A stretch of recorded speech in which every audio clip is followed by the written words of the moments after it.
Assalamualaikum warahmatullahi wabarakatuh. Selamat pagi, siang, sore semuanya. Hari ini saya akan membahas cara menginput barang dan jasa di aplikasi Odoo.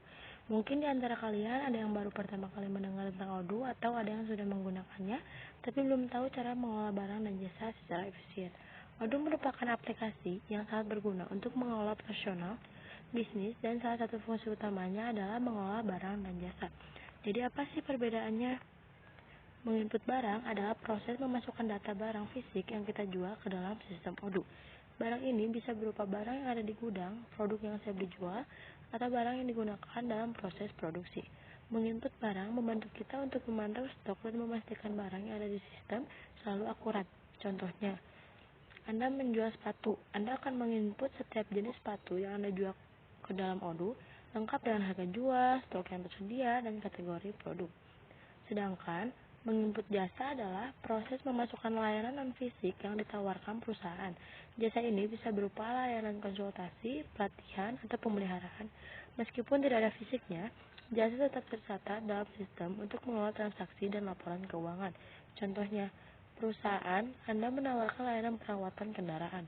Anda akan menginput layanan tersebut di Odoo dengan harga perawatan dan detail lainnya agar transaksi dapat dikelola dengan baik. Langkah pertama dalam menginput barang di Odoo adalah dengan masuk ke modul inventory. Modul ini adalah tempat kita mengelola barang dan stok di Odoo. Setelah masuk ke modul inventory, klik menu produk, lalu pilih create di bagian atas layarnya. Sekarang, kita mulai mengisi data barang yang akan kita input. Yang pertama, nama produk. Sebagai contoh, jika Anda menjual sepatu, masukkan nama produk seperti sepatu running XYZ. Yang kedua, harga jual. Tentukan harga jual barang tersebut. Misalnya, sepatu ini dijual dengan harga 500.000. Yang ketiga, stok barang. Tentukan jumlah barang yang tersedia di gudang. Misalnya, Anda memiliki 50 pasang sepatu ini di gudang. Yang keempat, kategori produk. Pilih kategori produk sesuai jenisnya, misalnya sepatu atau aksesoris olahraga. Selain itu, Anda perlu memilih jenis produk. Pilih storable produk jika produk tersebut perlu dilacak stoknya. Seperti sepatu ini yang Anda simpan di gudang dan perlu memantau jumlah stok. Pilih consumable jika barang tersebut tidak perlu dilacak stoknya, misalnya bahan bakar atau barang habis pakai. Setelah mengisi data produk dasar, kita bisa menyesuaikan beberapa pengaturan tambahan. Yang pertama, atur pajak dan diskon produk. Tentukan pajak yang berlaku untuk produk ini. Misalnya, sepatu Anda dikenakan pajak penjualan 10%, maka pajak ini harus diterapkan pada harga jual produk. Jika ada diskon khusus untuk produk ini, Anda bisa menambahkannya. Misalnya, jika ada promo diskon 10% untuk setiap pembelian sepatu, Anda bisa menambahkan pengaturan diskon.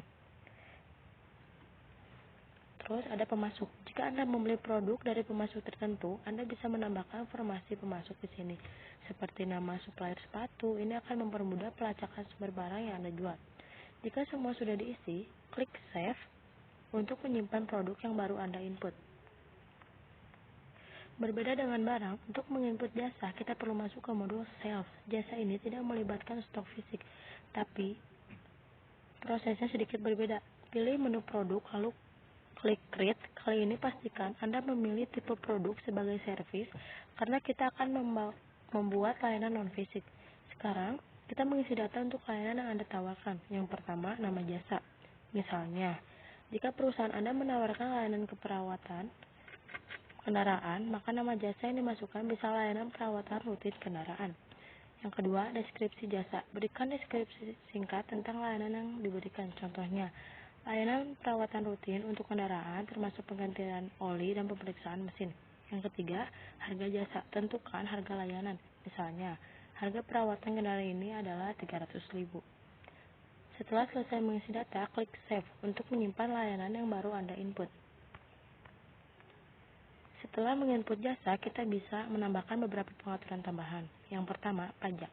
Tentukan apakah layanan ini dikenakan pajak. Misalnya, jasa perawatan kendaraan bisa dikenakan pajak 5%.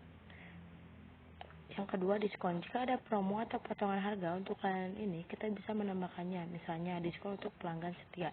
Karena ini adalah jasa, kita tidak perlu khawatir tentang stok fisik. Namun, informasi tentang jasa yang telah diinput tetap tercatat dengan baik dalam laporan penjualan dan transaksi keuangan perusahaan.